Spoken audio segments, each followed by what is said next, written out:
Господин Каролев, Вие подкрепяте каузата за легализация на медицинска марихуана. Бихте ли обяснили защо? Аз по принцип подкрепям каузата за разрешение на употребата на леки наркотици, т.е. не само за медицински цели, от гледна точка на моето философски разбирания. Аз като либертарианец считам, че ако човек прави нещо без да вреди на другите, не трябва да има забрана да го прави. Освен това има много ясни доказателства, че в страни, в където има легализация на употребата на леки наркотици, абсолютно във всички страни, където са правени представителни изследвания, или намалява употребата на тези наркотици, или намалява ръста в тяхната употреба, като може би най-релевантно за България и сравнително скорошно проучване в Португалия, където има много, много значимо намаление на хората, които употребяват наркотици. Да мина на медицинската марихуана, доколкото съм запознат, в много страни в Европейския съюз това вече е факт. Мисля, че 12 държави са вече лицензирани използването, разрешили използването на медицинска марихуана и включително съседна Румъния. И поради което очевидно, включително много по-развити и богати държави от България. Може би Румъния не е хубав пример, някой да не каже какво е това, нали? Но примерно Германия, доколкото знам, Швейцария, Финландия, такива богати държави, Италия. Очевидно, след като в тези държави това е направено, не виждам причина това защо да не стане в България. Това ли са причините, според вас, които карат правителствата да легализират употребата на медицинска марихуана? Първо нещо, което не пречи на хората по принцип и ограничава техния свободен избор, според мен трябва да бъде, ако е забранено, трябва да бъде позволено. Значи предполагам, че в някои от тези страни, или може би във всички страни, извън, защото може би има икономически причини, може би има медицински причини, не може би, доколкото знам, има. Но освен това много важно за мен като либертарианец е чистата причина, че не трябва да има нещо забранено, което не пречи на другите.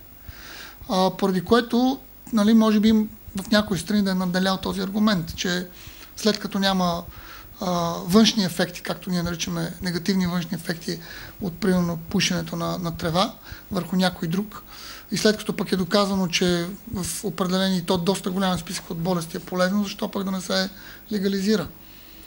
Вие сте икономист, казахте икономически причини. Можете ли да предположите какви биха могли да бъдат икономическите последствия от някаква такава постъпка? Мога да бъда предположено, няма как да ги устойностя, защото все пак трябва да си тесен специалист в съответната област, но веднага ще ви кажа откъде могат да дойдат икономически ефекти, то положителни.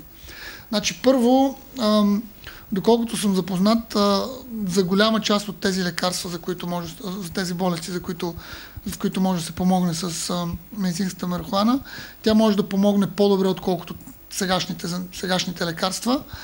И освен това, определено ще бъде по-евтино отглеждането на едно растение, отколкото целият процес по синтез и по производство на лекарства.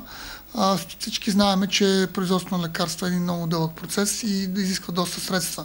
Тоест, според мен, особено когато се използва за оболко успокояващо, със сигурност, нали, ще намали разходите на един човек, който има нужда от такъв тип лекарство, когато мине на медицинска марихуана, а и за всякакви други болести, все пак не съм лекар. Другата причина е, че пак доколкото съм запознат, ако се използва медицинска марихуана, ще се намали необходимостта от хоспитализация, защото при определени болести няма друг вариант, освен комбинация между хоспитализиране и съществуващите лекарства, докато с медицинската марихуана ще се намали нуждата от хоспитализация, т.е. и оттам ще бъдат спестявани пари, спестяване в здравната система.